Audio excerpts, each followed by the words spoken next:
Movie में दिखाया गया है कि एक किलर टॉयज बनाने वाली कंपनी के ओनर का मर्डर कर देता है, लेकिन इस आदमी का मर्डर करना उसकी लाइफ की सबसे बड़ी गलती होती है, क्योंकि उस आदमी ने टॉयज की जो आर्मी बनाई थी वो उसके पीछे पड़ जाती है और उससे बदला लेने लगती है। आखिर टॉयज की आर्मी उस किलर से अपने मालिक की मौत का बदला कैसे लेती है, चलिए जानते हैं मूवी की स्टोरी से। कहानी की स्टार्टिंग में हमें एक जेसन नाम के आदमी को दिखाया जाता है जो कि एक हिटमैन है और वो पैसों के लिए लोगों की जान लेता है। यहाँ पर वो जिस आदमी को मारने के लिए आया होता है उस आदमी को दूरबीन से देखने लगता है। दरअसल वो जिस आदमी को मारना चाहता है वो एक बहुत बड़ी टॉयज कंपनी का मालिक है और काफी पैसे वाला है। उस आदमी के हाथ में एक टॉय फेरी होती है जिसको वो रेडी कर रहा होता है। अब जेसन अपने चेहरे पर एक मास्क पहनकर उस आदमी को मारने के लिए उसकी बिल्डिंग के अंदर जाने लगता है, लेकिन बिल्डिंग के बाहर कुछ गार्ड होते हैं जो कि उसे रोकने की कोशिश करते हैं, पर वो एक एक करके सभी गार्ड को मारते हुए सिक्योरिटी रूम में पहुंच जाता है और वहां पहुंचकर वो सभी कैमरों को ऑफ कर देता है। अब जेसन अपने चेहरे से मास्क उतारकर उस टॉयज कंपनी के ओनर के सामने पहुंच जाता है और उसको शॉट कर देता है जिससे उसकी मौत हो जाती है। अब जेसन उस टॉय फेरी को अपने हाथ में उठा लेता है जो कि टॉयज कंपनी के ओनर ने अभी अभी बनाई होती है। यहाँ पर उसे एक टूटी हुई तस्वीर मिलती है जो कि उस टॉयज कंपनी के ओनर की माँ की थी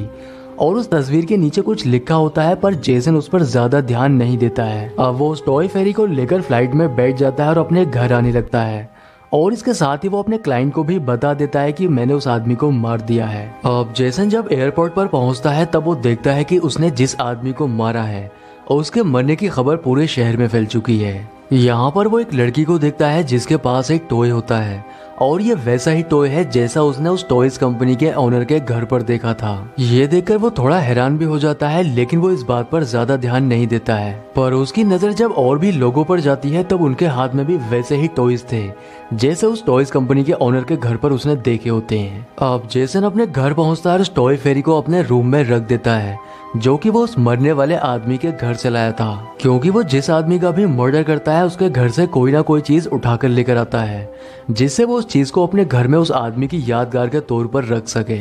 जेसन काफी ज्यादा थक चुका था इसलिए वो अपने सोफे पर ही सो जाता है, लेकिन आधी रात में उसके घर की डोरबेल बजती है, इसलिए जब वो कैमरे से अपने दरवाजे को चेक करता है तब वहाँ पर उसकी रिसेप्शनिस्ट होती है जिसके हाथ में एक बॉक्स होता है। पर जेसन दरवाजे को नहीं खोलता है इसलिए वो उस बॉक्स को उसके दरवाजे पर ही रखकर यहाँ से चली जाती है। अब उसके जाने के बाद जेसन उस बॉक्स को घर के अंदर ले आता है, पर बॉक्स खोलने से पहले वो काफी डर रहा था क्योंकि उसे नहीं पता कि आखिर इस बॉक्स के अंदर क्या है। उस बॉक्स के अंदर एक नोट लिखा हुआ था, इसके साथ ही उस पर एक सिग्नेचर भी था और ये सिग्नेचर सेम वैसा ही था जैसे उस आदमी की माँ की तस्वीर के ऊपर था। जेसन उस बॉक्स को खोलते समय काफी डर रहा था, लेकिन इसके बाद भी वो हिम्मत करके उस बॉक्स को खोल देता है। उस बॉक्स के अंदर वैसा कुछ भी नहीं था जैसा वो सोच रहा था। उसके अंदर टॉयज की कुछ आर्मी थी जिनके पास अपनी गन और कुछ हेलीकॉप्टर होते हैं। अब जेसन जब किचन में होता है तब वो टॉयज की आर्मी का बॉक्स नीचे गिर जाता है। ये देखकर जेसन काफी हैरान होता है क्योंकि उसने बॉक्स को काफी अच्छे से रखा था, इसलिए वो नीचे कैसे गिर सकता है। जेसन जब उस बॉक्स के पास आकर देखता है तब उसे पता चलता है कि उसके अंदर से टॉयज की आर्मी गायब है। ये देखकर वो और भी ज्यादा परेशान हो जाता है। इसके साथ ही उसके घर में कुछ अजीब चीजें होने लगती हैं, जैसे कि उसके कर्टन खुद से ही मूव करने लगते हैं और उसके घर की लाइट खुद से ही ऑन ऑफ होने लगती है। जेसन की नजर अपने घर के केबल पर जाती है जो कि किसी ने काट दी होती है। अब तभी एक सोल्जर आकर उसके पैर पर हमला करता है। जेसन अपने पैर से उस हथियार को निकालकर जब देखता है तब वो समझ जाता है कि सबके पीछे उस टॉयज आर्मी का हाथ है। अब वो जैसे ही अपने टेबल के नीचे झांक कर देखता है जितनी भी टॉयज आर्मी थी वो उसके फेस पर गोलियों से हमला कर देती है जिससे वो पीछे हट जाता है। अब टॉयज आर्मी जेसन की ओर एक छोटी सी मिसाइल छोड़ती है जो कि उसकी टांग में जाकर लगती है और उस मिसाइल से जेसन की पैंट में आग लग जाती है। जेसन उस टॉयज आर्मी से बचने के लिए वॉशरूम में चला जाता है। यहाँ पर वो देखता है कि उसकी टांग में बहुत ज्यादा चोट लग चुकी है और इसके साथ ही उसके फेस में भी बहुत सारी छोटी छोटी गोलियां लगी हैं। जेसन वॉशरूम के अंदर से ही एक मिरर का इस्तेमाल करके उस टॉयज आर्मी को देखने की कोशिश करता है और वो देखता है कि टॉयज आर्मी उसके घर में अंधेरा करने के लिए उसकी घर की सभी लाइट्स को डिस्ट्रॉय कर रही है। अब एक सोल्जर जेसन को मिरर में देख लेता है, इसलिए वो मिरर के ऊपर हमला करता है जिससे मिरर टूट जाता है। अब जेसन गुस्से में अपनी गन लेकर बाहर आता है और उनके ऊपर गोलियां चलाने लगता है, लेकिन वो जितने भी सोल्जर थे सोफे के नीचे छुपे होते हैं जिससे उनके ऊपर गोलियों का कोई भी असर नहीं होता है। इसलिए जेसन अपने किचन कैबिनेट में जाकर एक बड़ी गन लेकर आता है और उनके ऊपर लगातार गोलियां चलाने लगता है, जिससे वो टॉयज आर्मी शांत हो जाती है।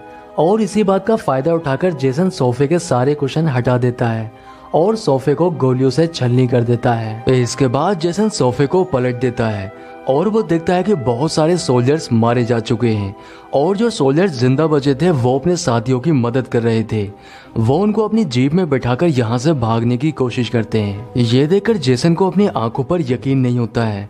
अब वो बहुत सारे सोल्जर्स को अपने पैर से कुचल देता है, लेकिन जो सोल्जर्स जिंदा बचे थे वो अब भी जेसन के ऊपर हमला कर रहे थे, पर उनकी गोलियों का जेसन के ऊपर कोई खास असर नहीं होता है। लेकिन जेसन जब उनके ऊपर गोली चलाता है तब उसकी एक ही गोली से बहुत सारे सोल्जर एक बार में ही मारे जाते हैं। अब जेसन को लगता है कि सभी सोल्जर्स मर चुके हैं, लेकिन तभी वो देखता है कि टॉयज आर्मी के 3 हेलीकॉप्टर उसकी तरफ आ रहे थे और वो उसके ऊपर अपनी छोटी छोटी मिसाइल से हमला कर देते हैं। इसलिए जेसन उनसे बचने के लिए फिर से अपने वॉशरूम के अंदर चला जाता है और यहाँ पर वो देखता है कि टॉयज आर्मी के हमले से वो बुरी तरह से जख्मी हो चुका है। उसके हाथों और फेस पर जितने भी जख्म हो चुके थे वो उनको अच्छे से साफ करने लगता है। अब जेसन सुबह तक वॉशरूम में ही रहने का फैसला करता है क्योंकि ये उसकी सेफ्टी के लिए बहुत जरूरी था। पर तभी एक हेलीकॉप्टर वॉशरूम के अंदर आ जाता है और जेसन के ऊपर हमला कर देता है, लेकिन जेसन के हाथ में जो टॉवल थी उस टॉवल से वो उस हेलीकॉप्टर को पकड़ लेता है और इसके बाद वो उसे अपनी टॉयलेट शीट में डाल देता है। अब जेसन उन सोल्जर्स को फ्लश करने की भी कोशिश करता है, लेकिन वो सोल्जर इतनी आसानी से मरने वाले नहीं थे, इसलिए वो अपना हेयर ड्रायर लेकर टॉयलेट शीट के अंदर डाल देता है,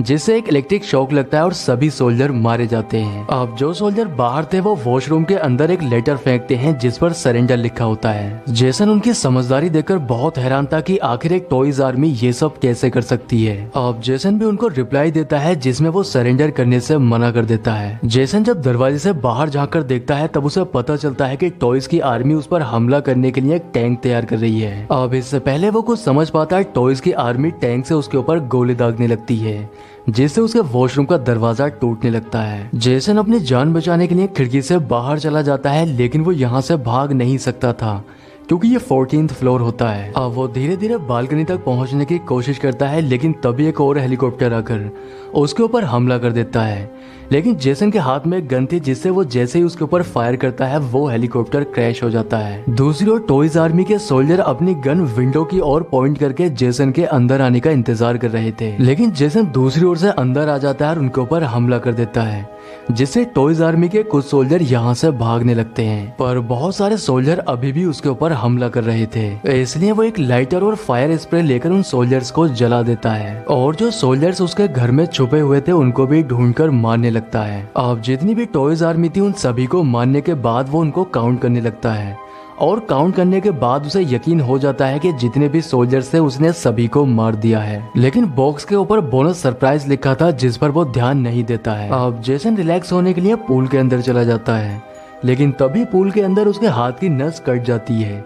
जेसन जब बाहर आकर देखता है तब उसके हाथ से बहुत ज्यादा खून बह रहा था, इसलिए वो खुद से ही अपने कटे हुए हाथ को सिलने लगता है। जेसन अब बहुत ज्यादा परेशान हो चुका था, इसलिए वो अपना घर छोड़कर जाने लगता है, लेकिन जब वो लिफ्ट से नीचे की ओर जा रहा था तभी लिफ्ट में शॉर्ट सर्किट हो जाता है, जिससे लिफ्ट बीच में ही फंस जाती है। यहाँ पर पूरी तरह से अंधेरा हो चुका था, इसलिए जेसन अपने फोन की फ्लैश लाइट ऑन करके चेक करने लगता है और तभी उसकी नजर एक कमांडो के ऊपर जाती है जो कि अभी भी जिंदा होता है और उसने इस लिफ्ट को खराब किया है।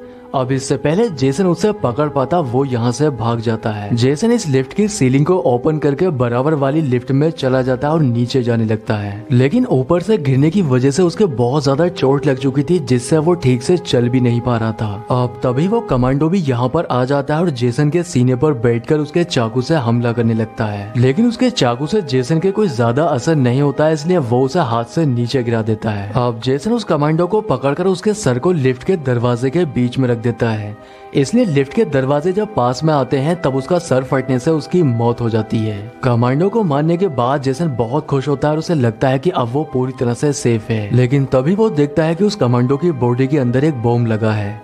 अब इससे पहले वो यहाँ से बाहर निकल पाता वो बॉम्ब ब्लास्ट हो जाता है और जेसन की मौत हो जाती है। जेसन जो मूवी की स्टार्टिंग में टॉय फेरी अपने घर लेकर आया था वो उसके मरने की खुशी में डांस करने लगती है और इसी सीन के साथ मूवी का एंड हो जाता है।